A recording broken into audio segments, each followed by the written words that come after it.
Greetings everyone, and welcome to the AI World Summit 2020, organized by MyFinB Group. We'd like to thank you for attending this session today entitled Tech Investment Outlook for 2021, What's the Menu Going to Be? Here is the background. The global COVID crisis is a catalyst for change, spurring businesses to continue to invest in AI-based technology to enhance business operations, despite slowing revenue growth for most businesses, resulting from the pandemic. VCs and PE investors are continuously on the lookout for innovative tech companies to invest in, yet, they may have been more selective and discerning about their business models and stage of funding. What has been the situation like for the startups that were invested pre-COVID versus post-COVID? What is the investors' appetite going into 2021, and what are they looking for specifically? This track looks at the opportunities and challenges of tech companies in terms of their pre- and post-funding rounds, before and after COVID, and into the new year, from the perspective of investors and fund seekers. We are deeply honored today to have our panel of speakers from Malaysia, Singapore, and the US. This session is chaired and moderated by CE.A.I, who is based in Singapore. CE.A.I is the co-founder, head of NLG, and CFO of MyFinB Group. Our esteemed panelists comprise of Charles Chong, Chief Executive Officer of AI Future Asia Private Limited. Next, we have Juan Farah AUW Ahmad, Co-founder, Director, and CIO of Kansan Ventures Management SDN, BHD. Last but not least, we have Svet Sadov, who is the founder of the first international incubator for Silicon Valley companies, Digital Angel Influencer, SVETrating.com. Without much further ado, I leave the digital stage to the chairperson and moderator of this track to continue our track session. Over to you, CE.A.I. Hi, good morning, everyone. Thanks for tuning into this track on Tech Investment Outlook for 2021. Well, I guess we had a very intensive exchange of opinions, ideas, discussions between Samra and Nazri earlier. So for those who are just tuning in for this track, I'm pleased and honored to be moderating this with the subject matter experts in this field. They will be sharing with us on how AI has been integrated to their line of work and how has that impacted them personally, the types of pain points that they had to deal with the huge amount of data and the types of insights that require them to make decisions on whether the deal is a good investment or not. What type of funds are they actually managing, and the types of ventures that they are on the lookout for. So please allow me to once again introduce and welcome my panelists, Charles, Farah, and Sweet. Thank you for taking your precious time off to share your ideas with the audiences in this summit. Thank you, Zach. Thank you, Farah. Let me perhaps start off with Sweet. Being an angel investor and playing the role of an incubator for companies and all the way for the IPO, how has AI been part of your line of work? Hey, can you hear me? Yeah, we can hear you. Excellent. So first, I want to... Sorry, Sweet, do you have a video that you could turn on so that we could take a look yeah, at it? I just wrote that I'm traveling now and I think my connection won't allow me. I'm no just worries, on the then. verge We will just of make do with the audio.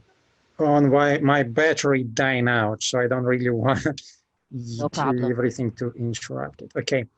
So first, thank you for inviting, and I can say that you are the guys, one of the best in organizing.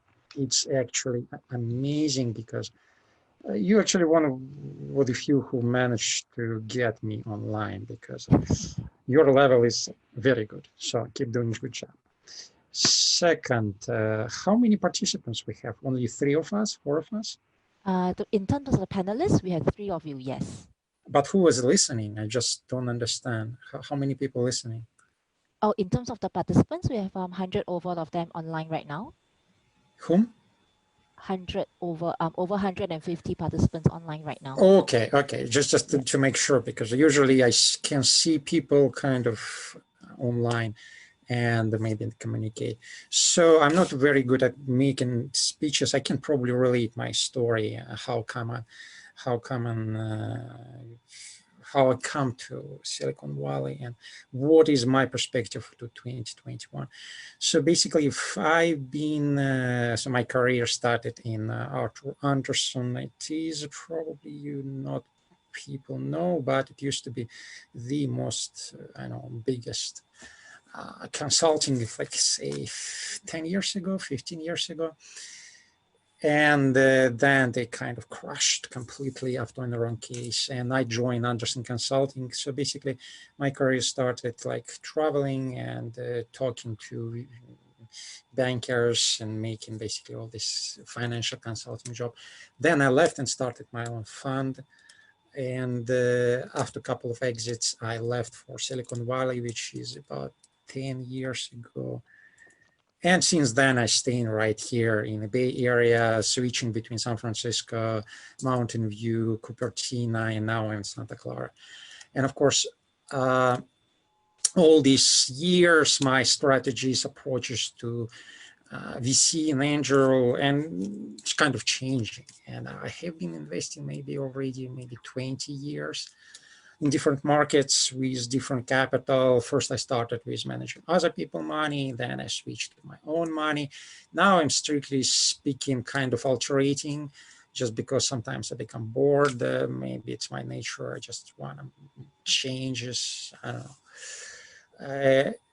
I started as an investor in, say, traditional industries. My first investment was in oil, then newspapers, then pretty much all spectrum of services. And then I switched to what now is like social networks. And I exited from couple, which is one of these now, one of them will become one of the biggest in Eastern Europe. I mean, not in the world, but in this region. It was like social shopping. When I come to Valley, my interest become completely in fintech. So now, if I'm gonna talk only about the perspective in financial technology. So my apologies, because all these years in Silicon Valley I was like 100% concentrated on financial technology. Is that okay? Sure, no worries. Go ahead. Okay, so if you have any questions, just interrupt, because I'm not like best public speaker, of course. No problem. So how I see, we all kind of it's probably trivial to say that for all of us, even in Silicon Valley, there's like plenty of different. All of the various type of background in Silicon Valley, all the type of crazy people with crazy biographies. And I lived, by the way, in 3 continents. I lived in China, and lived in Africa, and lived in Europe, I lived in London, and lived in pretty much all of the Asian countries. And of course, I lived in Eastern Europe. I've seen many places, but this year was the craziest. I've never seen anything like that, when government just voluntarily shut the economy. Whatever the reason is, my personal opinion, we cannot solve the health issue by ruining the economy, but of course we don't have any say in that. And we have to take it as a face value to do whatever we can. What I've seen in my portfolio, all of my like offline companies, they crushed, they just like dead. They go out of the business at all, because I got investments in one of the example. I invested in a social network which sells the car parts, fitting parts for millennial, or for like young people. I don't know how much you're familiar with this, because when you know these cars, you can just make them look as cool as you can, as you want.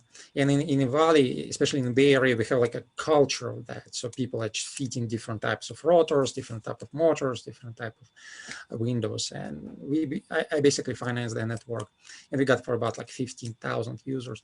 So now nobody driving, just crushed. So that business is gone. And I have a couple of other examples. I just don't want to spend your time.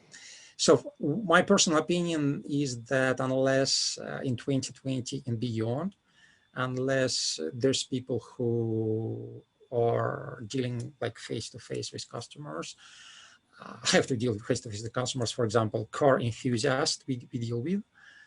You cannot do that online only, because the main part of that culture is this cool meetups where everybody got in their cars, go to the wild places. Then we have Donald's, it's just like going around in the cars, making noise. And that's such a big culture. And my people who I invested into, they were selling on that event, because online sell, it's good, but you cannot build a brand there, at least in our brand of business. That's like not a good news. Not a good news that I believe that 2020 is going to be catastrophic for all type of businesses in terms of whoever made any P2P, like face-to-face. I don't believe in possibility for them switch to like online. First, I build like at least 7 online businesses, and it's extremely difficult. It's just with such insane competition and all these big corporations, Amazon taking all types of niches. It's insanely difficult to compete online, just insanely. So I don't believe it. Say it again. Yeah, so basically because of the COVID situation, lots of businesses are being affected, as what you have rightly pointed out. And some of the investments that you have gone in basically went downhill because of the pandemic. So what would then be probably, your outlook in 2021, the types of industry that or businesses that you'll be looking into for your investments moving forward?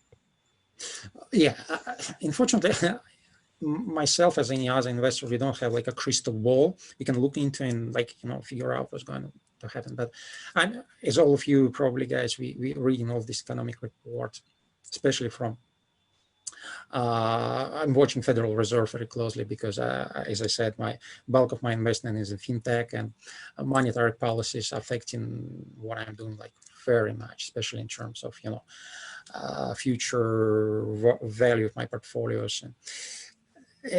And we all see what's going on, right? This quantitative easing is almost unlimited now in Germany. They start to print almost 700 billion. I think it's Deutschmarks, if I'm not mistaken, or dollars. In the United States, the package is for about 4.2 trillion with T. And that's influence how people manage their money. That's influence where they invest. And I'm a founder of the platform for, we call it Digital Angels. There's a people who collectively invest into the new decentralized enterprises. It means that probably you've heard about blockchain. So there are many investors who now digitalizing, go to this digital assets class. And there I see like huge growth, like tremendous. It's during only past 10 months, it's tenfold, 10x in 10 months. It's amazing because people start losing money everywhere. Because if you're sitting on a capital, just if you're sitting on a couple of $100,000, it's not significant. But if you're sitting on millions, just that if the dollar just tumbles, say 5%, you already lose 50, 60, 70 thousands just in an hour. Like it happened like 3, 4, 5, 6 months ago. So there's even people with a smaller capital under management, they start to look for more reliable store of value of their capital. That's where my other businesses I invest going into. So I see very, very much because of the monetary politics in 2021 and beyond, the perspective for fintech is very good, I would put like this. And that's again because of the monetary policy, monetary easing on all over governments. Secondly, because let's say, I don't know, all the people now sitting home, what they do, especially young people, what they do, they play games. Some of them join online trading services, say in Robinhood, we've seen they jumped from 2 billion under management to about 12 in under a couple of months. Robinhood, it's for who, I think you know what it is, right? It's an application you can trade online. So in that term, I see perspective are very, very good. But when I talk to my colleagues who out of that, by the way, guys, I'm talking about Silicon Valley, primarily because I'm not yet on that scale of international investments and everybody. I'm trying kind of, but I'm primarily focused on what's going on in the United States and especially in California. So I'm kind of very much locally based. But here, all the politics of our local government, especially in California, with our Newman, the name of our governor is Newman, and he is extremely bearish, as we call it, on coronavirus. And we are sitting under lockdown already 10 months straight. And I don't know how you can do any type of investments outside of the financial technologies in decentralized world, which, so basically what I'm saying is for most of the people I know, they cut 50% of their investment. Say, I got multiple friends who also invest, and they are telling me that 90% of their time that's caring about their old portfolios, and maybe 10% they're looking for something new. And it used to be about 40% of their time. And my time also were basically split between looking for more opportunities and managing the companies. So my time now is almost completely on caring about the existing portfolio rather than I'm looking for new business. At the same time, I got so many invitations, startup, business plan, whatever. And I don't even read them because it's amazing how many people now try to launch their companies. And I honestly don't know how they can do that. I don't know, because no one's spending money. I know some of the companies, they, especially in the Valley, they invest like a follow-ups. For example, you got a startup, you negotiated like before COVID, and now you see that perfectly fitting into the present situation. Then you invest. Sometimes I know people just become crazily optimistic about this online business, but so few of them. So second, what I want to say is that probably now bootstrapping or finding for startups, right?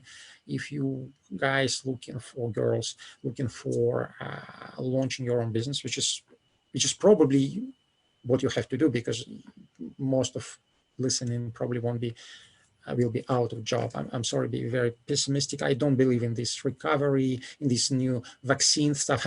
I started, by the way, investing in biotech like 15 years ago, and I will tell you that none of the product I ever considered took less than 10 years before it stabilized. I mean, stabilizing, you can basically put vaccine on the market, there's no problem. You can even just, but you usually put like very rough stamp of what you do, because bacteria, they're like humans, right? They need time to grow. And when you put some biological stuff, you need time, because it's not like you making Tesla. You cannot just accelerate time, make it like some stand and run your Tesla like 100 kilometers an hour. So that's why even they implement vaccine, no one knows what the effect will be. And then viruses, they mutate. So I'm sorry, again, I know that the majority of people think it is going to be okay. I'm not. I'm thinking that we are just on the verge of very, very big recession. And I better be prepared, especially for entrepreneurs, because what I'm seeing is big corporate business, they got like reserve, financial reserve. They can sit on this reserve. They can maintain their business. Small businesses, they don't have this resource. Moreover, all of these government programs, I'm talking about the United States, they're not effective because, for example, I have a couple of businesses, they applied to this new program, basically called the government, and government kind of give you money if you meet some criteria. Just to fill in the forms, it's about like 50 pages of form. And then you actually have to get through all the usual bank procedure, because government doesn't give you money directly. Government give money to the banks, and then banks give you money. And banks just follow their usual procedure as you come to them, ask for money. That's a problem, because they don't want them taking responsibility in future. So what I'm saying, all this government support is non-working. Nobody will get any money now in the United States. Plus Congress, you probably know now it's stalemate, and we have this interregnum period between two presidents, so no one doing nothing. And the restaurants, so it's basically end of the story for majority of these small and mom and pop businesses. So the lesson is that bootstrap, it's absolutely must now. You find a business which give you money, forget about probably some bright and ingenious, but unfortunately not profitable idea, concentration on this one. Except again, if you go to blockchain, then there is some absolutely tremendous spark of interest of investors, especially last couple of months. Bitcoin now reaching like probably $20,000. It's the first time in history. And I think they're going to be rush maybe nearest 6 months or something. But again, I have not crystal ball. Maybe it's crushed again. So that's it, my third lesson. And my fourth lesson is, I would put it like this. It's, again, my personal experience. 2021, 22, 23 will be major remodeling of the country's economic systems. Because most of the countries, especially outside of the Europe and United States and major big countries in Asia, their economies, they are so much dependent on investments and on tourism, on export of resources, and that's down at least 50%, everything. So level of living is crushing. And I'm not talking about just small poor country like Djibouti or Bhutan. I'm talking about like almost everybody. So what I'm saying, if you're living in that country, start looking for opportunity to move out, because it's going to be bad. Many entrepreneurs I know, they think that this more disastrous situation, the better they have chance to succeed. And that's great, because you need to maintain your spirit, and that's perfect for being an entrepreneur. But reality is sometimes it's like a war. If you start a war, you don't go to the front line and start selling hamburgers. You don't do that. Although some people probably make some money during World War II selling cigarettes, but it was Levi Strauss, and Levi Strauss, by the way, made a fortune of selling cigarettes to soldiers. But it was corporation. For private business, such a type of calamities as we know is disastrous. So look to move to somewhere else. So look for the countries where they try to open border. Maybe there will be such a country, I hope. So that's basically my insights. And let me repeat it. So first, stay away from business who are old model based. If you kind of hope that in the 2021, 22, 23, we will get back to our economic model, it will not happen. It will not happen. So reimagine your business if you C2C. And if you are like VC as well, right? You won't be able to just go anywhere and just start investing. No way. Second, put more accent on, I think, your money management, because money will be disappearing, like inflation and all of this. By the way, governments will be increasing taxes as hell. And that's not only the United States. Just care about your capital. So my prediction for 2021 is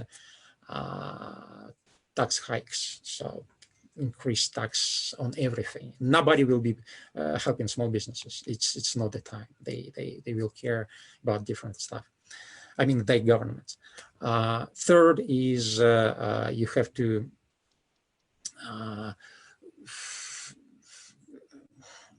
look for more for other countries. So go like hike and hustle for different maybe passports or whatever. There are people who actually do that as well. And the fourth, you have to if you are not yet online, just go there. Start doing something, even if it's very difficult, because there's only one opportunity. That's, by the way, I actually don't like online at all, paradoxically, but I got to do that. I made blogs, I made publications, otherwise you're probably going to be out. So that's it. If you have any questions. Thank you so much for your sharing, Sweet, and a very good roundup with all the experiences that you have shared. So maybe let me just repeat again, is that you have to stay away from the old business. I mean, rather your business model that is stay away from businesses with the old models. You need to remodel, you need to re-innovate and reimagine. Expenses, you have to be prudent on how you expense out for existing businesses because money management is going to be difficult. Funds are not going to come in easily, whether it's from the government grant funding side or whether it's from the investors, right? And cash flow management is very, very important. And the third thing is go international. Look for funds outside of your country, not just within the country itself. And fourth and lastly is basically to go digital. To make sure that you are able to cover your greater ground with better market share, would then probably give more attractions to investors that will be looking at your business model. Am I right to say that? Yeah, that's correct. It's very good wrapping up. Only one thing I also said, you have to care about your capital. For example, you have money on a bank account. Just don't let your money just sit there. Make them work, because inflation just will eat in them. Because the situation is unprecedented. All the way we know, in all our lifetimes, for central banks, the priority was two things: inflation and employment. And inflation was actually the first priority. Now, inflation is thrown to the basket. They mean like a Federal Reserve, like a Powell. He has a chief. He's running the Federal Reserve Board. He made this declaration, and all of the other major banks, including European Central Bank, ECB, and Asian banks, also follow up. So that's actually one more important thing. All of the rest, you just made it perfectly. Thank you so much, Sweet. I understand you have to leave very soon. Do you still I have like 5 more minutes. You have 5 more minutes? Yeah, if you have questions, I'm more than eager to answer. Yeah. Basically, like I said, I do have a question from the floor, and I'll also throw it to my other panelists later, but maybe let me just pass it over to you first. I have a question from Esther, basically asking, what are the pitfalls to look for in a Bitcoin investment? What are the pitfalls to look for in a Bitcoin investment, and pitfalls to look for? Oh, sorry, I'm just trying to read what you typed me. So you're talking about the risks and dangers, yes, right? Correct. Wow, it's a very good question. I would say like this: there is two types of pitfalls. One of very large category of pitfalls, it's a wrong one. It's basically people saying that it's unsafe because basically there is some large number of nefarious agents there who try to take your money. There is this cartel who make all this laundry of their drug money or whatever. So this big group of risks, they simply do not exist. So basically they are exaggerated because Bitcoin has a very good standing with the media. But second group of the risks, they actually substantiated. First and foremost, it's a tremendous volatility. Volatility in that type of assets, just insane. And it got to me for about 3 years. And I was an investor, as I said, 20 years, but it took me 3 literal years just to be psychologically adjusted. Because when you look at your portfolio, just like past 10 hours, I lost 10% of my investments in Bitcoin. Wow. And for me, just another day in the park, because previously I gained 50. So in the past months, I gained 50%. But last 2 days, I lost 10, because that's how it works. It just goes up and insanely down. And you have to kind of change your thinking. And it's extremely difficult. And I would say like this. If you want to start with very small, because you won't bear if you just go 100,000 or whatever. I don't know which your limit of significant money. So don't risk anything like money you really can afford to lose, because otherwise you won't be sleeping at night. I get through that. It's extremely difficult. It sounds easy. Go there, invest, whatever. But if you look at your portfolio, you see like a, you know, this dump, as we call it, pump and dump. Then other second thing which you have to care, it's kind of, it's again, it's a technical and psychological. Bitcoin is extremely different from especially from people who come from not technical background, because my background is kind of in mathematics. And I also worked as a developer. Some like at the beginning of my career when I was in Accenture, which was part of Hunter Anderson, I was developing code. So I was basically writing all of these applications. So to me, technical side is not like too easy, but I can bear it. So I can read code, I can understand basically what's going on there on the inside. But if you're not a technical person, it's going to be difficult from two parts. First and foremost, it's going to be difficult for you to understand where your money is, because you don't own actually Bitcoin, you own keys. And Bitcoin doesn't exist, there is only transactions. It's kind of, you have to work out with your head about that. And second, just preserving your key, it's a big hurdle, because all of us, we used to keep our relationships, all our money with banks. That's it, right? So you can go call customer support in your bank and ask, where's my money? And you got, in the United States, we got like a $250 government reimbursement, basically security, right? If you cannot lose, just like government guarantees. It's not, doesn't exist in Bitcoin. There's no government, there's no customer support. You have to be prepared before you start passing Bitcoin from one wallet to another wallet. Start with Satoshis. Satoshis is a small amount of Bitcoin, and then progress. Because if you just take on, you're going to be crushed. So many people just lost their keys, and it's millions, literally millions and millions of dollars. Just imagine you're sitting in front of your computer, you just forgot the key, and you got like a $2 million locked on your account. That's it. No one will restore your keys. There's no customer support. You just forget it, or you mismanage it. That's a second very important thing to take into consideration. And then the third is actually do not only, it's a paradoxical, but do not only focus on Bitcoin. I know for many of listeners, Bitcoin is something, oh my God, it's just like such a crazy, but truly in the past 5 years, Bitcoin is 2008. Now it's 2020. And it already more than 10 years, 12 actually. And technology is now much more developed than Bitcoin. So Bitcoin is like an old granddaddy. For all people insiders, for us, it's just like, it's a past. We buying Bitcoin, but we buying it's only because it's like a store of value for us.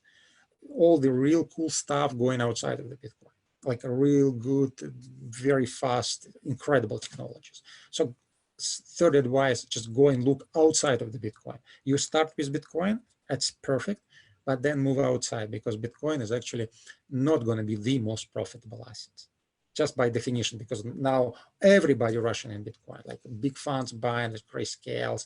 You probably heard Paul Peter Jones, Druckenmiller. Druckenmiller is a legend.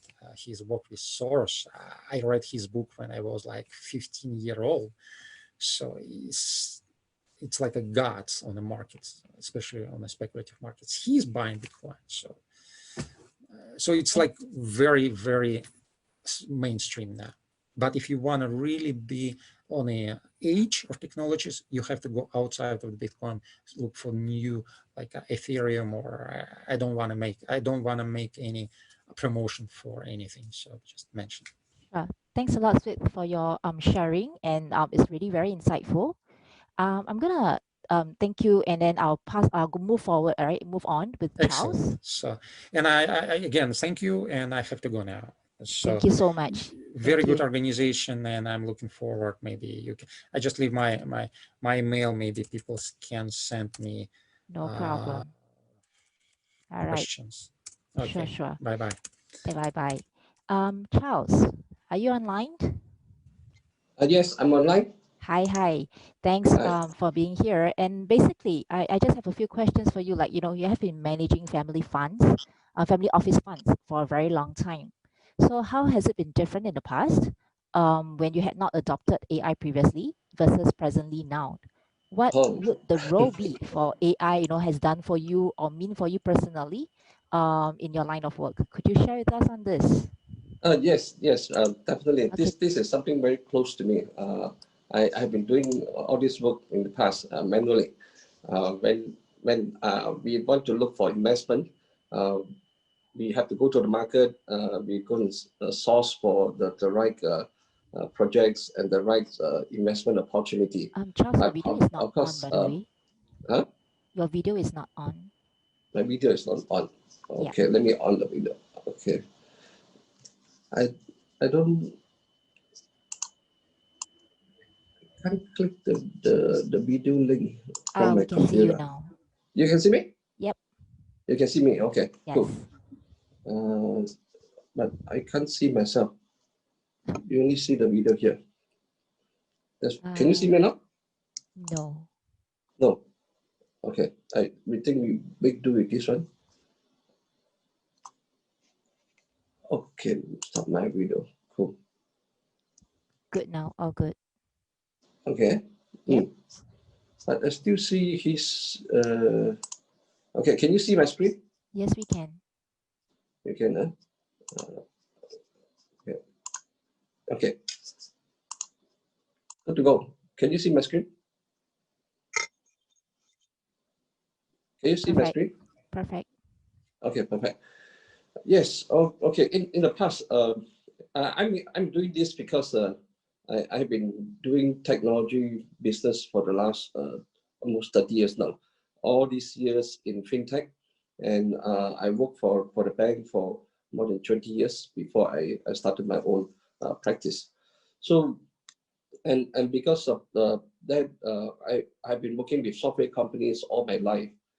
And in the bank, I was the head of software sourcing and procurement for 14 markets in Asia Pacific. And I have I've closed more than 1,000 deals and personally structured more than 300 software deals from the lowest to the highest. On the average, we do like $50 million per year. To software company at the time is quite a sizable amount of money that we do deals. And when I started my own, and I got to know a few very long time of clients of mine, and they have asked me to help them in the investment. So I managed the family office. And those days, I was involved in a big data or data warehouse or business analytics, a statistical analytics of data, or we call it decision management. And those are really the precursor of artificial intelligence today. So there is a revolution. And remember, I was doing the data warehouse for Citibank when nobody can give you a credit card approval in just 2 hours. Citibank was the first bank in Singapore who can give you a credit card approval in 2 hours. And it's all because not many banks have this data warehouse where they can do real-time credit scoring. And those were the days. But now it's very different. With artificial intelligence, you can do things very fast. In the past, when we were doing buy-side services we want to look at a target that we wanted to buy, and it took me 7 days to do my financial analysis, because 5 days is spent on acquiring data. Either we buy it from the open market or from the open source, people like Thomson Reuters, people like Bloomberg, or going to simple like ACRA, downloading the report. And that takes me about 5 days. It takes me another 2 days to analyze and also format it and present it into an executive type of format for the client. So it is very time consuming. And until I got to know artificial intelligence with MyFinB, and I was shocked one day when I attended the presentation from MyFinB for the first time, and you can generate artificial intelligence data analytics in just 15 minutes. And these are the data that you have generated, the intelligence that MyFinB has generated. It's like, it took me like 1 whole week to do it. And so what I did was, I took MyFinB data analytics and I reformatted it. So I spent another 1 day. So maximum I spent 2 days to get the job done. In the past, I spent 7 days to get the job done. And I can do more things for the client. I can take more jobs because of artificial intelligence. And over time, I have exposure of a lot of people coming to me because the 2 family office that I work for, fairly big. They are quite wealthy. I mean, one of them is worth $10 billion US, and the other one is worth $7.5 billion. And they are both from a different culture, and both also from Asia. The Asians are getting stronger, and that's why one of the websites that I registered many years ago is called Asia Billionaire. I know Asians are getting more and more wealthy now. So the 2 family office that I work for, they are 10 billion and 7.5 billion. So data analytics and AI definitely is the way to go. And today, if you look at the slides, the slide that I show on the screen, can you see the slide called Gartner Top 10 Strategic Prediction? Mr. Charles, I'm currently sharing screen. Can you see my screen? Okay, the screen. Can you go to the slide number 2? Slide number 2. Slide number Gartner. 2. Yes. All right. Slide number 2. Gartner. Done. All right. Okay. You see, if you look at this slide, in the past, all this opportunity, and these are strategic prediction on technology, and this doesn't exist in the past. When you talk about DNA storage, we talk about physical experience. Then now it's gone into virtual. Then we talk about the voice. The major organization will use new voice or society metrics on issues and record work conversation. And I flash this because these are new opportunities that we can look at, that we will be looking at moving forward in 2021. Okay, in the next slide, you look, even though during the pandemic, you will see that the opportunity to grow is still there. 2021, the growth may not be spectacular at 6.6, but there's still a growth. And when you see that there's a growth, means that we can still find economic activities. And in fact, during this pandemic, the best thing ever happened to me is that I started a new company. iFi was born as a result of the pandemic because I have more and more work online. And that one day I was talking to Nasri, and he told me about AI. Then I said, yeah, it makes sense. So I incorporated iFi in July 2020 this year. And since day one that we have incorporated, the company is cash flow positive. It was because I have existing clients that I've been working with, and immediately I was able to assign jobs to the new company that I have formed, and the company is in operation. And I have 5 partners with me of a different expertise. So in the next page, if you see that there are top strategic technology trends for 2021. And I flashed this out because these are the areas that we all should look at. Focus on the people-centric type of opportunity, where people is where you get your money from. And location is key. But today, business is no longer confined to one single location that you operate. I never thought that when I started AI Future Asia, I will be a global business from day one. But today, because of the pandemic, I have no choice. But from day one, I have already made the company a global company. And the next thing is the resilient to delivery. When you're online, like the previous speaker was saying, that you have to go online. If you don't go online, you have no business. When you go online, you're resilient to any kind of condition. So my business is a lot to do with online business, digital business. So that will keep you sustainable. And looking at the Gartner report, the spend is still there. And the next page that you see that the global technology industry is actually a big industry, it's a 5 trillion industry. So it's all about how you pivot during this time of crisis that you find opportunity in it. And the next slide that I have written this personally, this is a personal experience that I just want to share with you about the 4 startup funding challenges and how to overcome them. You don't have this with you, Lisa.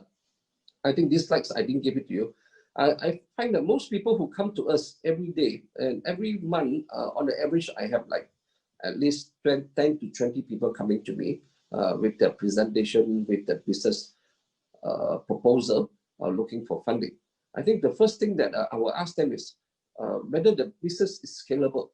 If you have a scalable model, then there is a good chance that we will look into it. Because the last thing that we want to do is we invest some money and the business is not scalable. And we have put in so much time and effort.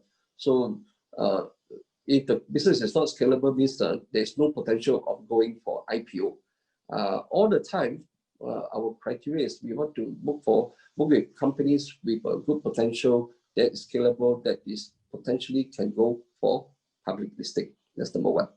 And number 2, and when people come and ask us how much for investment, some people don't even tell us how much they're looking for. They just show me the whole deck, but they didn't mention how much they're looking for. So we always tell them, please write down how much you're looking for and put it in an executive summary so that in 1 page, we understand what you're looking for. And there are also people who came to us for the wrong reason. I mean, some who doesn't understand what is the appetite of investment. So some come with a huge number that we cannot even discuss further. Or some come to us in such a small amount that it takes our time and effort and we will not do it. So people who's looking for funding, people who's looking for investor, you must know the right audience to approach. And very soon when you approach the wrong guy, he will tell you in a very nasty manner because he has people knocking at his door almost every day. And today, that is a buyer's market. There are many sellers in the market, and every single project owner will tell you that their project is the best and they're the best in the world. But when a buyer like us, an investor like us, we are sitting at the buying position, and we see people every day just like the Shark Tank. So in 5 minutes, whether we know whether you can make it or you can't make it. And the 4th criteria and challenge that most people have is they don't have a clue of the use of fund, how important the use of fund is. Some people will not tell you the use of funds, which is no good, because when you take money from investor, every dollar must be accountable for. So when you use somebody's money, you have to tell them what are you going to use for. I remember one case that this gentleman, he has an aviation business, and he asked my family office for $3 million. And when I asked him, so number 1, do you have anything that you can use as a collateral in the event if you can't pay us back? We have to take something from you. And the guy said he doesn't have it. I said, well, that is tough. And second, I asked him for his pipeline, because to me, pipeline is very important, because pipeline will give you a cash flow. So no cash flow, no pipeline, that is definitely not a good candidate. This guy doesn't have a cash flow, doesn't have a pipeline. So I always emphasize over and again. And third, he doesn't have a use of fund. I said, what are you going to use the fund for? He said, oh, the fund is going to be used for salary. So when we see somebody is going to use the fund for salary, we are not going to do anything with him, because he's not going to use it for the business. And true enough, I saw him spending like $500 just for one dinner, just to entertain somebody, and it's not for the business. So that is not a good way. So these are the 3 things that I noticed and my sharing with you. In the next slide, I want to share with you. Charles, yep. On the same note, when you shared about all the investments and all that, we have a question actually from the floor that I would like to interject. He's basically asking what kind of investments or the sector of investment you will be focusing on. Okay, now we get people coming to us every day. We don't look at something specific that we are looking for. And people always come to me and say, what are you looking for? I say, I'm not looking for anything, and yet I'm looking for something.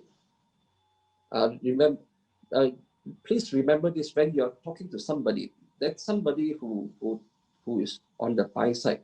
There are people coming to them. Sometimes they don't even know what they are looking for. And when you don't know what you're looking for, sometimes you get a good deal when you will find something that is good. So all the time, we never look for anything. And because on our own, we are sufficient, we don't need to go to the market to look for opportunities. And most of the time, we create our own opportunities. Only occasionally, out of 100 proposals that I receive, we only do like maybe two of them. We will consider doing something with them.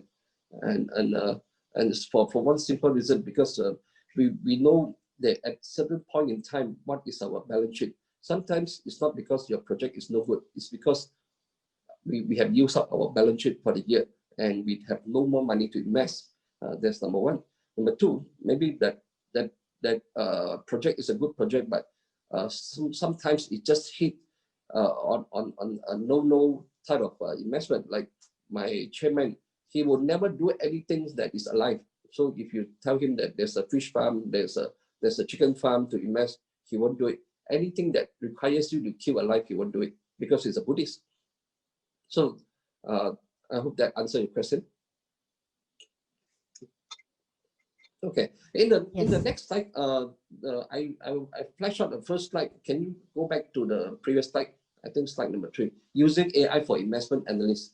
That was the first time, and this is the first case that I used. I blank out the company just in case, just for confidentiality purpose.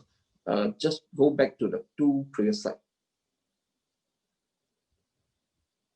Can we go back to the 2 previous slides on the title called Using AI for Investment Analysis? Okay, this one. So this is the first time that I'm using it, and as a result, yes, the result may not come out to be very good because this is a startup company. They have a lot of metrics that is not in their favor, but end up we still put money with them for one simple reason. This is a Singapore company with operation in Southeast Asia, and the management team are very experienced people. They have built startup, they have exit before, they have sold the company that made money, and that gives them the credential that we were looking for. And this CEO has been talking to us for the last 3 years, and he never gave up. He kept coming to us, and because of this, we supported him. And more importantly, he has a few elements that we always look for. Number one, he has asset, because this company is actually a battery swap company. They swap battery with, they use electric bike batteries. So they have asset, and they have a plan to go IPO. We saw that there is a big value in them because the price earning ratio is good, and there is a big order pipeline with them. They have a big customer base. Because of the customer base, we know that this company will be sustainable because they are running on a subscription economy model. It's just like when you sign up a mobile phone. So instead of signing up for mobile phone service, you sign up for battery service. And that battery is for bicycle, electric bicycle. So, and if you go to the next page, looking at the key financial ratios in the next slide, there are some, you see profit before tax is red, but we still go with them. But some other metrics are very good. And I won't go into detail, but just to give you an example. And next one, we look at the cost effect analysis. Yes, yeah, the profit growth is not good, it's great, but overall, we are just using this as a guide. And if we were to produce it ourselves, it takes a lot of our time. I think with AI, that we can have this report, that really helps. Okay, we go to the next one. We also find that this desktop valuation-based report is excellent. This is meant to give us a guide on what to ask the target company. So there's one part that says the areas for clarification base case. So we were using this as a guide, but not as an ultimate to make decision. So that is to help us to reduce our workload. And if you look at the next slide, okay, it may be a bit blur. We call the areas of clarification base case. We use that as a guideline in our discussion with the target. And the next slide, I just want to show you that this buy-side acquisition process, sometimes it can take like almost a year before we can close a deal. And there are people who come to us and say, I need the money now. He come and talk to me today and he said, I need it now. I said, no, we are not ATM machines. There is a process. Even though we are a private family office, we still have to go through the process. But of course, sometimes on some extreme cases, we may have to jump the hook, like when the owner of the families or the chairman come to us and say, I don't care what you do. I just want to send the money to this guy by today. So do whatever you need to make sure that it's compliant. So I have cases like this is one case that, instead of spending 1 month doing all the paperwork to send him the money, I sent him the money in 3 days. It was because the chairman said, I want to send him the money to show that I want to show my support. So we can jump through hoops at times, but not most of the time. Because if we jump through hoops like this all the time, we don't even have time to sleep 24/7. So this is to give you an idea of the buy-side acquisition process. This is the investment. The next slide, you see that this is the investment using a mobile app. The next page, you see that the battery swap business model. You don't have to charge your motorbike. You just unplug the battery, go to 7-Eleven, go to the box and open up and just put your old battery and you retrieve a new battery in the next slide. So this is the slide that talks about how the business is. Why this business is so good? Because you just have to sign up a service. You're not buying anything. When you sign up a service, you get a e-bike. So it helps in a lot of economies like Indonesia, Thailand, Vietnam, Cambodia. A lot of people in the rural area, they have no money to buy an e-bike. So it creates mobility, it creates job opportunities, and it enhances the economy for the rural area, and it solves a transport problem. So this becomes a very excellent business model. And if you go to the next page, and you will see that why swap battery is good compared to a pump, a petrol. So there is a good saving of like 25%. It's good margin. And in the next slide, you see the business model is so flexible. You can go by the minute, you can go by weekly, you can go by monthly subscription if you decide that you want to have this e-bike exclusive for yourself.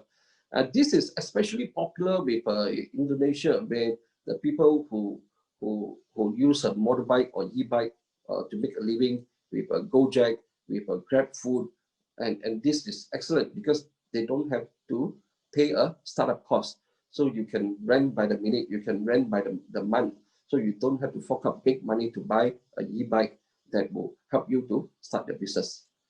So thanks to big data, in the next slide, you see that big data help us, and definitely AI is the way to go as a form of a decision management tool for investors, for operators to make the business more viable and profitable. Yeah, in the next slide, you see that there is a rural rideshare, and the business is really booming when people say the business is not good during the pandemic, but for this kind of business, it's almost economic agnostic. So the next one, you see that in Cambodia, we just have a kiosk just outside Circle K. It's like a 7-Eleven, and the battery is the type that you don't have to charge. You just have to replace it in 5 minutes. And the same goes to Indonesia. It's a big market. And when you talk about technology, there's such thing called a smart talk technology in the next page, where you can use it as a small card to make a living. So instead of using a tricycle, you can use a smart talk with with the rechargeable battery, and you can do your small business and during time like this. And this picture, the last picture, is actually a real picture of a user in Cambodia. It was taken by one of our partners in a very small province called Praving province in Cambodia. And that's all I have for you. I hope I have given you a good insight from the short presentation. Thank you, Charles. For a very interesting presentation where you shared about AI, how it helped you, the types of or rather no idea is the best idea, because investors, they don't know what they want to look for, but you just need to stand out from the amount of deals that you're looking at, and using technology to help you speed up your investment decisions. So next up, we have Farah, the lady amongst the thorns, actually, to come back to basically to share with us how, as a venture capitalist, what are the type of industries that she's looking at, the investments that she have and all that. Farah, over to you, please. Thank you so much, Azagros, and thank you, MyFinB team, for having me here. It is such an honor to be amongst all learned speakers and distinguished speakers and audience. And so I'm actually standing between you and lunch. So I have really to make the story a bit more interesting, although some of the questions have already been answered by the previous speaker. So can we just go straight into my slide? Let me just share my screen.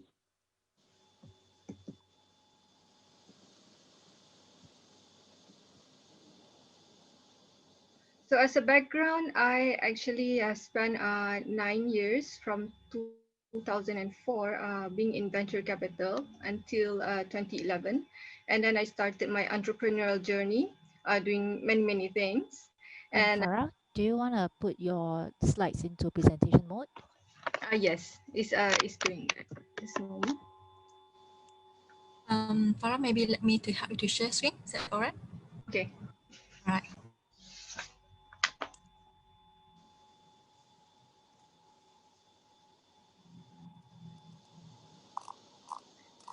Okay, so the topic I was given is that tech investment outlook, what is on the menu. We can just go straight to the first page. Not this one, the other one. There's 2 slides. Oh, okay, never mind. Miza, can we change to the first slide, the other slide? This one? No, not this one, the other one. This one, the contents. No, the other slide. I have two presentation, the other presentation.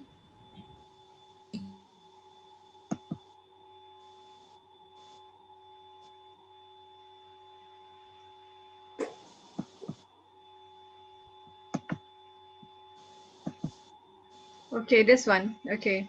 So what's on the menu? Next, please. So in my presentation, we will go through the things we look for in an investment, the transformative changes that happen during and post-COVID, what are the investors' reactions, concerns, and plans, how the Nasdaq performed year to date, the sectors and verticals that did well during COVID, and going forward, what are the trends? And I have referred to some published data from credible websites. And after that, we go through some of my personal favorites. Next. Okay, the things we look for in investment, being in the investment management industry, there's a few processes we have to adhere to, like Charles mentioned just now, and also Svet.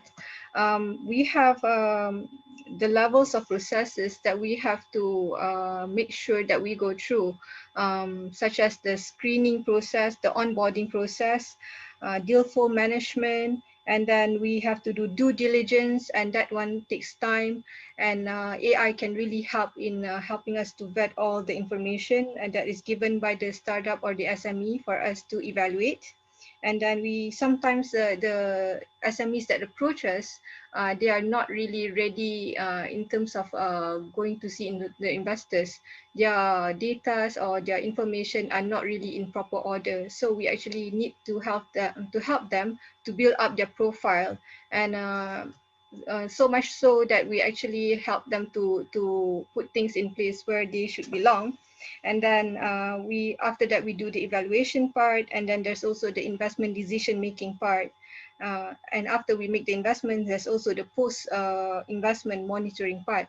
So what the investment manager or fund manager will usually look for current time is that we will look for a technology that's very useful for humanity and have impact.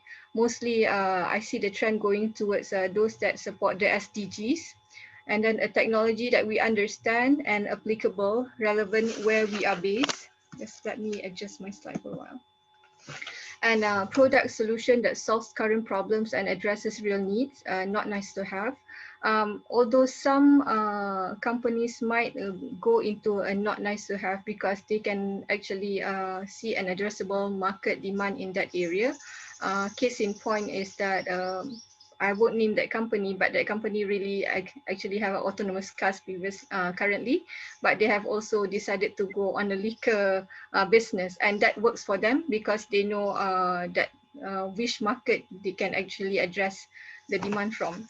And also we should see the viability and the commercial soundness of the business plan presented to the investor.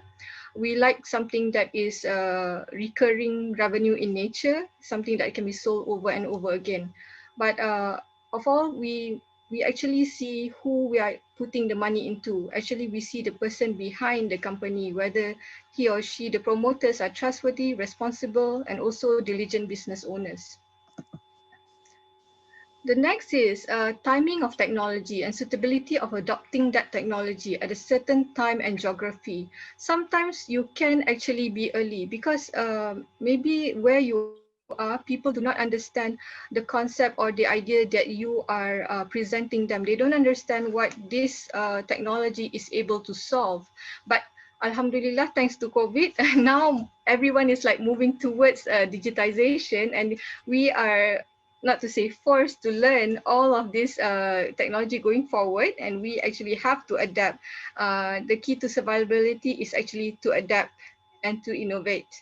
So we also look into well-managed and well-run businesses, and this I see through my interactions and communication with MyFinB, that the AI solution provided by MyFinB really helps the businesses to actually get themselves ready for investments. And we also use the solutions by MyFinB, the AI solutions, to actually help us to do valuation rounds, to see the valuation calculations, and to determine whether this investment is actually good or not to be invested, the investability of a possible investment. So we also see whether that investment is actually having reasonable valuation or positive stable rate of returns. Having said all that, we also must realize that some fund managers, they actually inclined, they are tied towards the mandate that they have signed with their LPs, limited partners. They are the bigger investors of the fund. So if the fund mandate says you can only invest in agrotech and you have certain amount of money, or you can only invest in such and such verticals, that is what they have to do. And also whether their fund is fully invested or not. The next is that we look at whether that thing is problem solving, disruptive technology with clear, tangible, easily to understand business model and sales traction.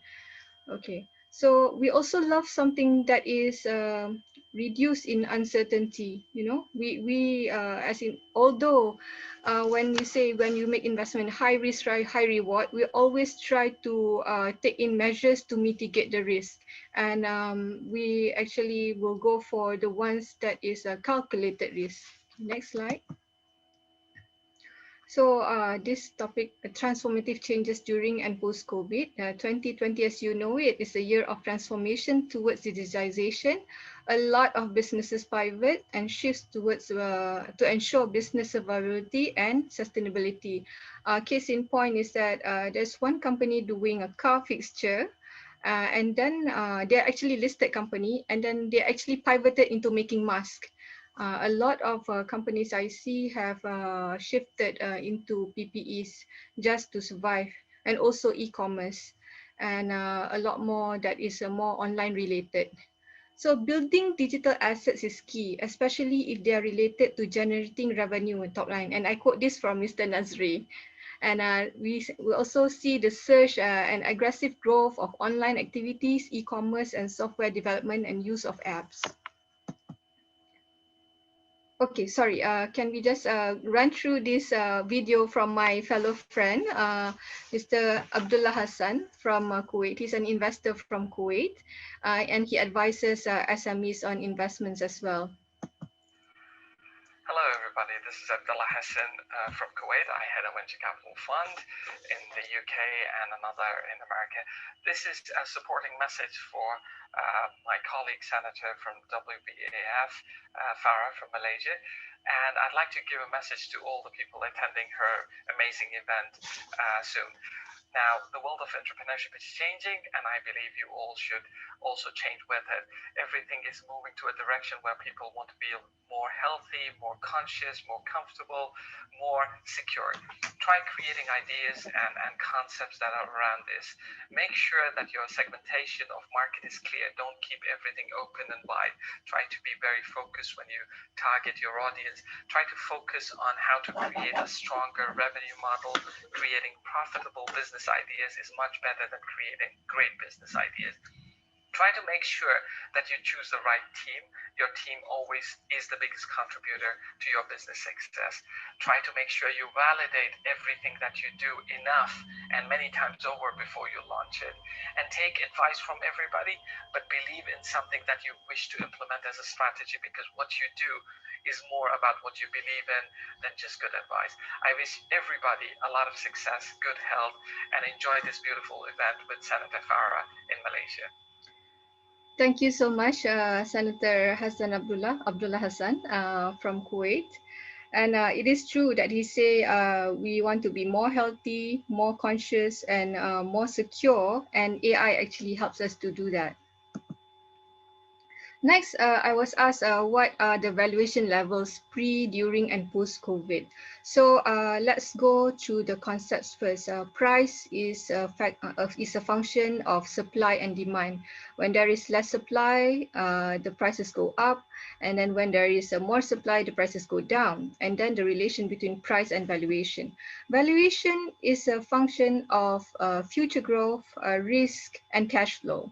So during COVID, there's a lot of uncertainty going on. So the risk level is affected. When that happens, it also affects the cash flow. Cash flow is very much affected to a lot of businesses, as Vet mentioned.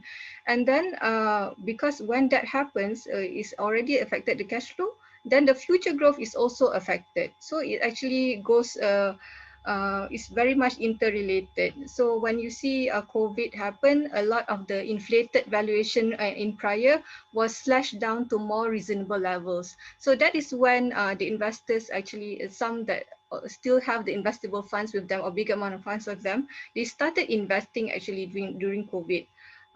So they are searching for good deals, the ones that are more related to human, having human impact, SDGs, and also it also depends on the investors' capacity to invest. Some consolidators, some investors consolidated, while some went on a buying spree, especially some goes into the real estate. There's a value of real estate has gone down quite a bit, and then there's a lot of businesses selling at huge discounts. Stating upon that, this is actually private equity market where we actually do direct placements. But if we also use this thing called VIX, the VIX index actually measures the risk, fear, and uncertainty in the market.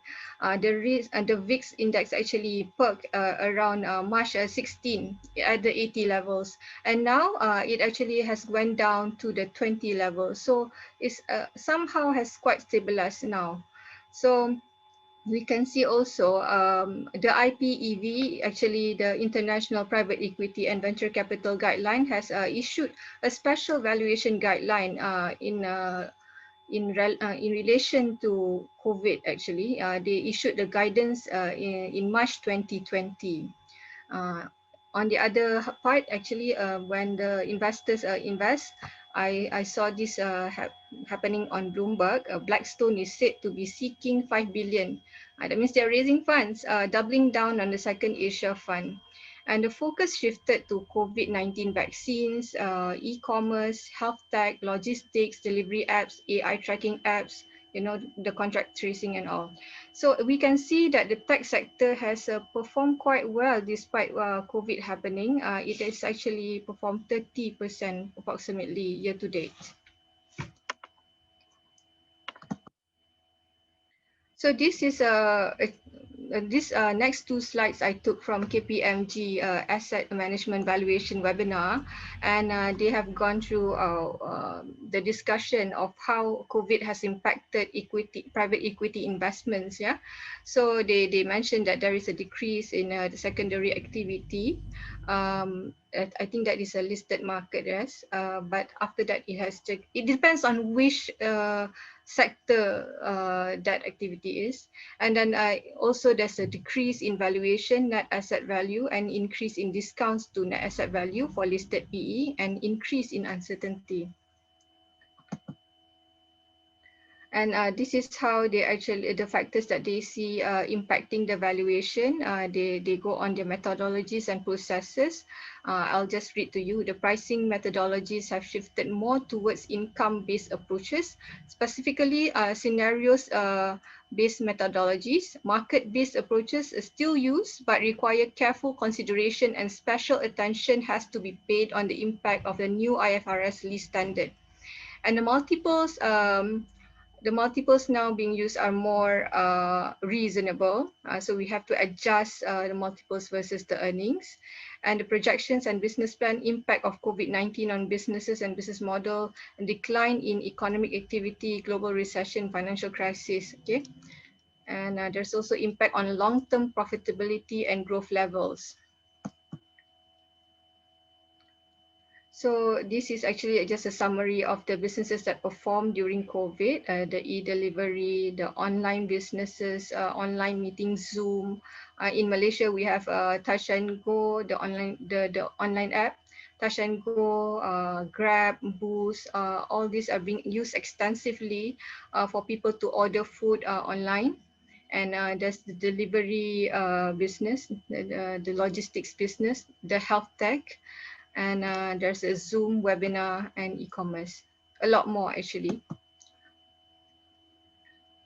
And this is actually a reference that I got when I was assigned to this topic. I went to the World Economic Forum site, and I actually dig in. I actually have to know what are the frontier technologies. Of course, I am actually also an explorer myself, and I found this really cool app of strategic intelligence under the Pioneers Change Summit. So when we look at the frontier technologies, all these blue branches come out, and we can see there's blockchain, quantum computing, artificial intelligence, digital economy and new value creation, virtual and augmented reality, biotechnology, advanced materials. These are all going to be the frontier technologies. So we have to learn, or we have to actually adapt and expose ourselves to take up all of these technologies. So, all right, according to the World Economic Forum as well, there's 5 radical technologies that could change the world. So I'm going to run this video, and before that, I'll just read because the video doesn't have any wordings to that. I mean the sound. Microneedles for painless injections, sun-powered chemistry, which uses sunlight to convert waste to carbon dioxide into useful compound, virtual patients, electric aviation, and green hydrogen. Let's play the video.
Okay, we are good with that.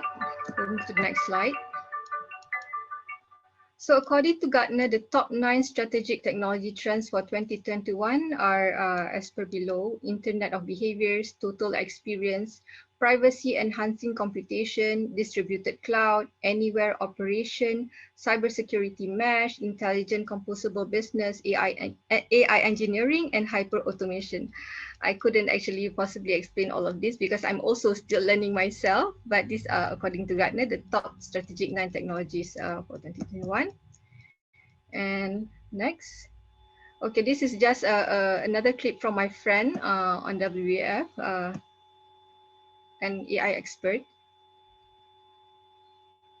just to give a forward. And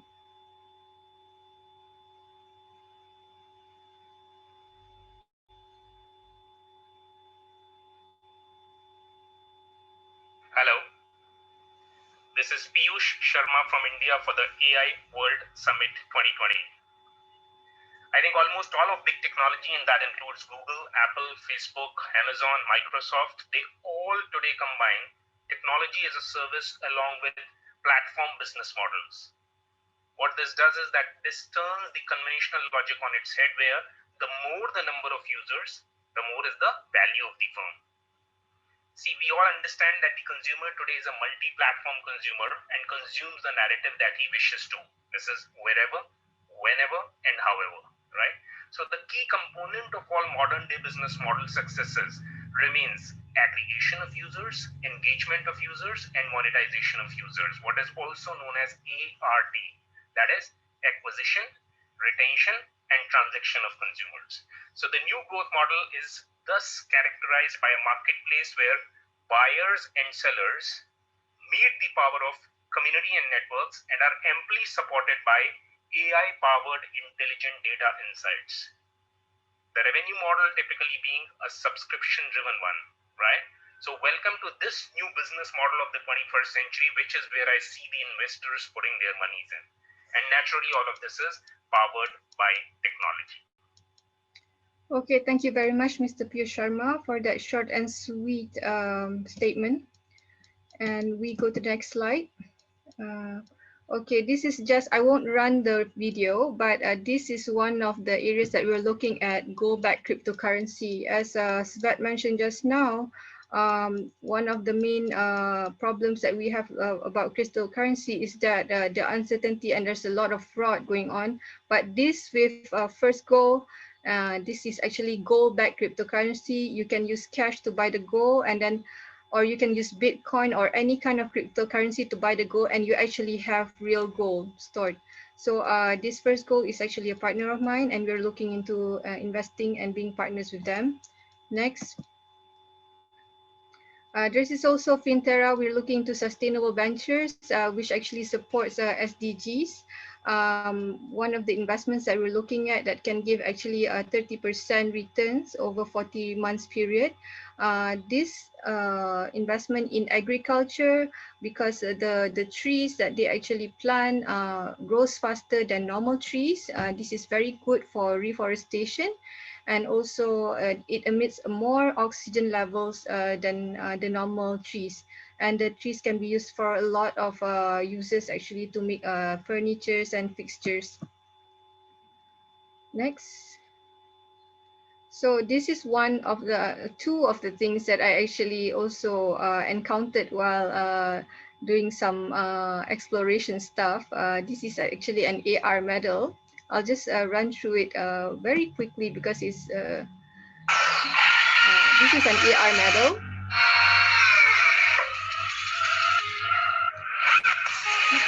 So it actually informs the runner how long they have run, and also the points that they have collected. And this one is actually a wearable that you can use. When you use this, you use your mind to move the object. So I believe there's some kind of signal or brainwave that's being used, because you need to focus for the object to move. All right. The next one. So our menu going forward is we are going to look into blockchain, cryptocurrency backed by gold, artificial intelligence across industries, and we also have access to this AI digital assets through our affiliation and our partnering with MyFinB. We have this CE.A.I, Kanzun AI Fund, and we invite all investors who would like to have exposure in artificial intelligence to invest into our CE.A.I fund. And also, we're looking into sustainable ventures, deep tech, AI, VR, AR, robotics, including drones. I especially love drones.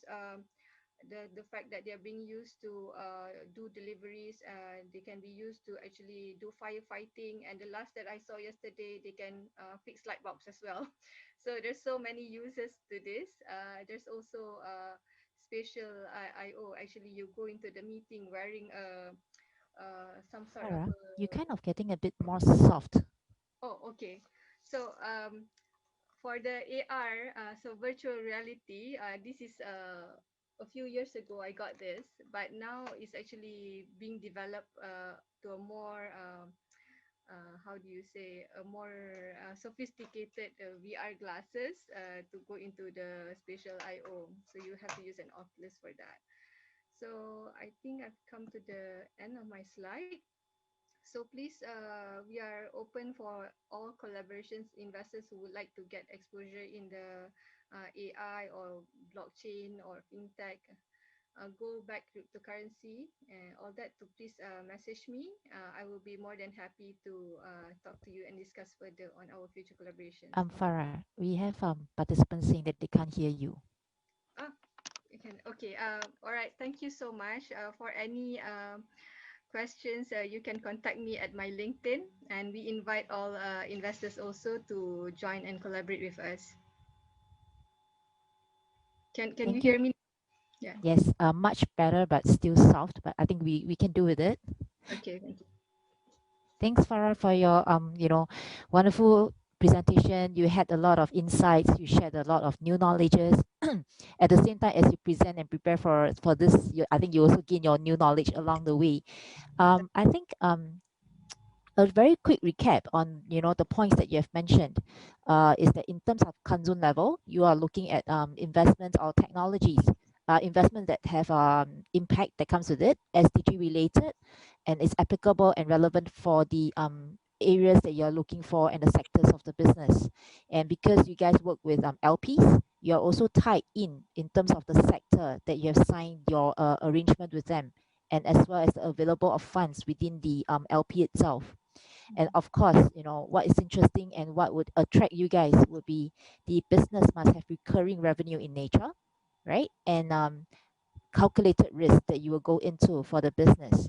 So and with the trends that is upcoming for technology in terms of maybe 2021 and beyond, will be areas that we're looking at, like blockchain, quantum computing, AI, digital economy, VR, VA, which you have showed a very nice video of yourself going through it, right? The VR and VA, as well as biotech and advanced materials. So these are a quick recap in terms of the technology, or rather the sectors that our investors would be looking for from 2021 and beyond. And so we have maybe about 10-15 minutes more that we can open the questions to the floor. And while waiting for the questions to come in, I do have also some questions that I would like to ask my panelists. Is that okay? If let's say we have a profile of 2 different companies, right? Which one would you prefer to invest in, and why would that be so? A company that will give you a higher valuation, or a startup company that serves a wide range of industries, right? Or an established traditional company that adopts AI with a specific industry focus that they have in. Maybe I will pass that to Charles first and give Farah a breather after her presentation. Thank you. I will go for the traditional company. Why is that so? Well, the traditional company, they know the business very well. I know it means that they have already established the business for a long time. They have good business network, they have good customer, and they are focused in AI, and they can apply the AI into the legacy business model. So that gives them a very strong offering. Compared to a new company, a new startup who do all kinds of business, it gives me the impression that they are not focused. Not focused means the chances of success is very low. And furthermore, they are startup. So startup should be more focused on one specific solutions that will generate income for the company. And for a traditional company, they are not really doing anything different. It's just that they are moving the traditional business model into AI. And I would think that this is a better company to invest in. Okay, so because they innovate, they look at a different way to, move forward with their business model, not staying with the old traditional method. I think that's what you're looking for, right? Yeah. And they have a specific focus in what they are doing. Yeah. And which is why, I earlier on, back to your presentation, some of the criteria when you look for when the investment deals come into your plate would be the location of where the business will be at. The management team is very important. They must be strong and good in what they are doing. And best to have will be, an asset-rich company, so that at least there's a form of safety barrier for the investor when they come in the event that the investment goes not as expected, right? Yeah. So thank you very much, Charles. How about Farah? What about you? What option would you take? A startup company with a lot of a wide range of industries and AI, or a traditional company that actually goes to adopt AI, but they're only focusing on a certain industry? I would also go the same with Charles, actually, number two, because first we need stability.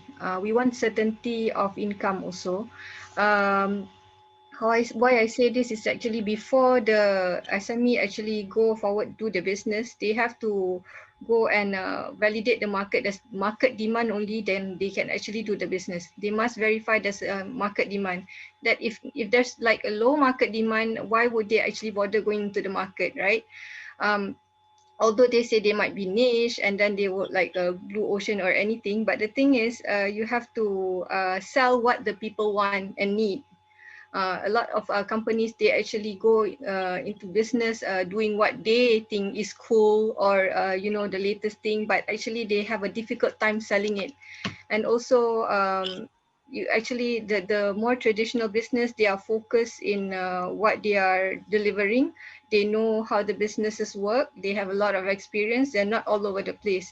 So that is what we are looking also in a business that is what I mean, being well run and well managed. Okay, perfect. I have one question, but let me try to address this on behalf of my panelists, would be to Denise.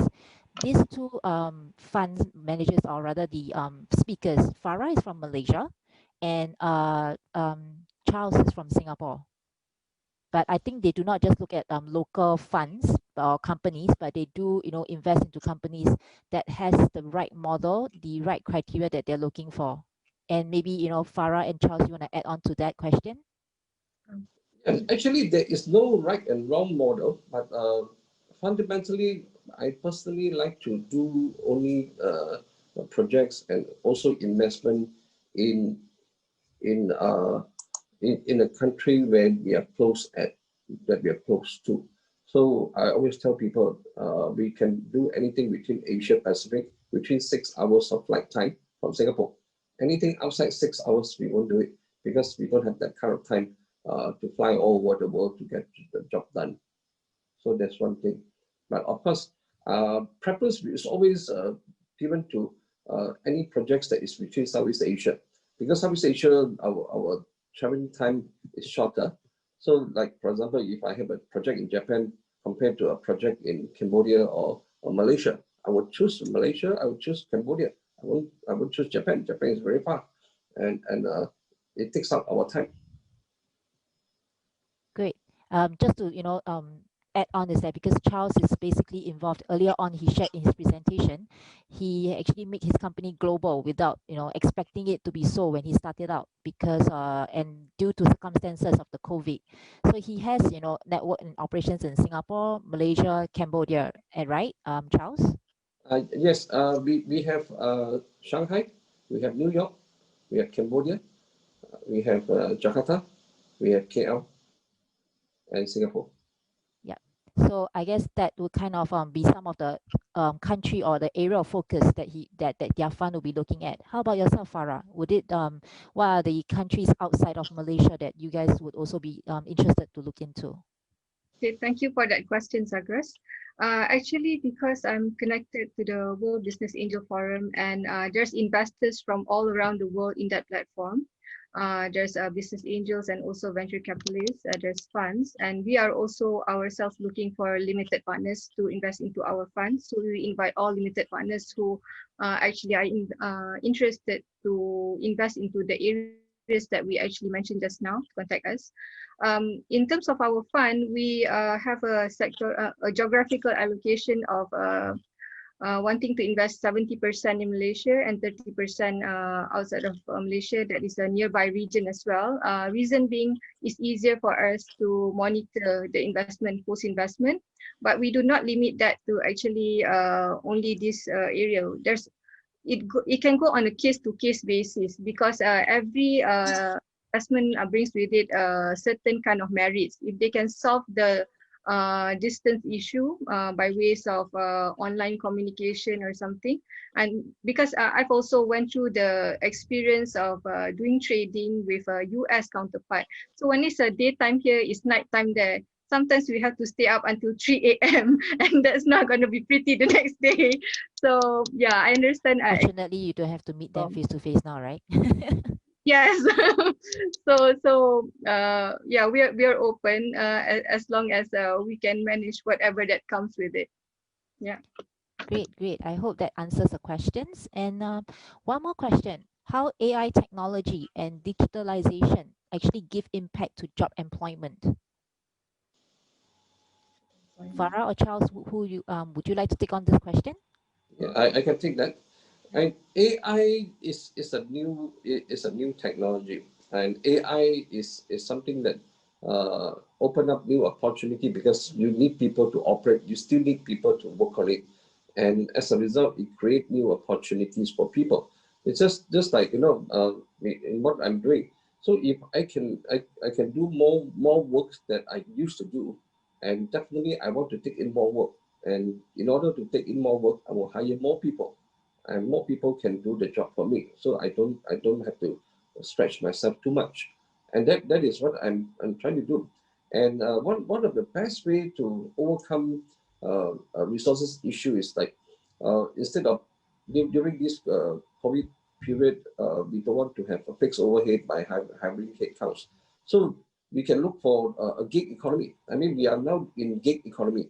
So I will give a piece of work to somebody who is a freelancer to do the job for me.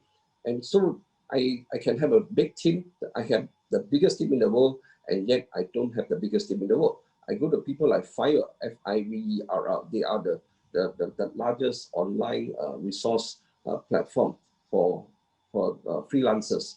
So sometimes I give job to them because they are the most cost effective.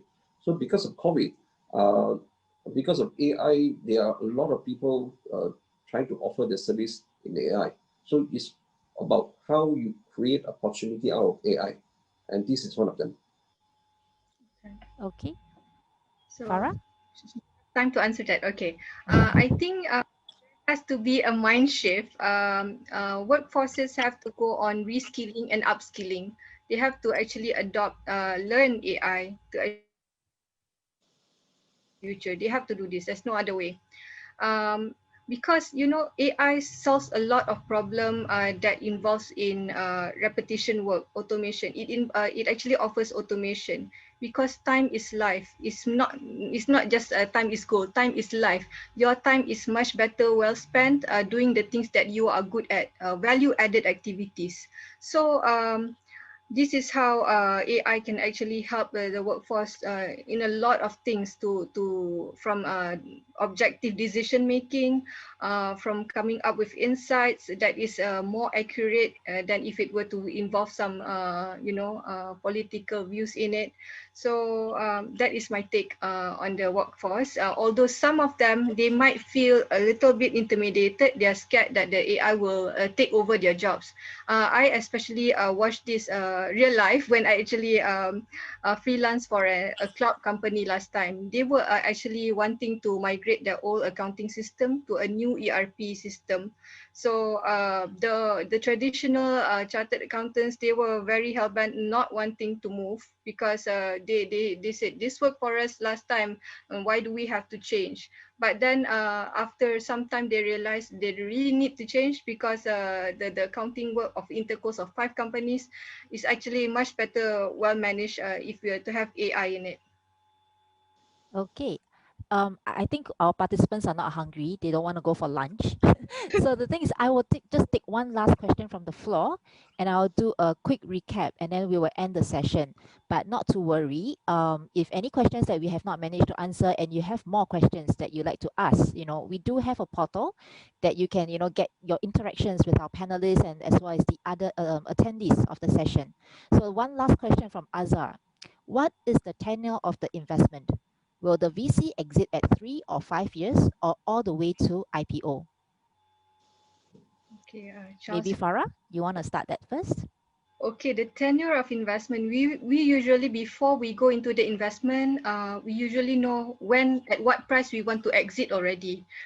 That's the nature of VCs. You usually plan for the exit. We know, okay, maybe if the company plans to go for IPO listing, we will hold, once the listed investment hits a certain price, we will exit half and then let the balance trail off.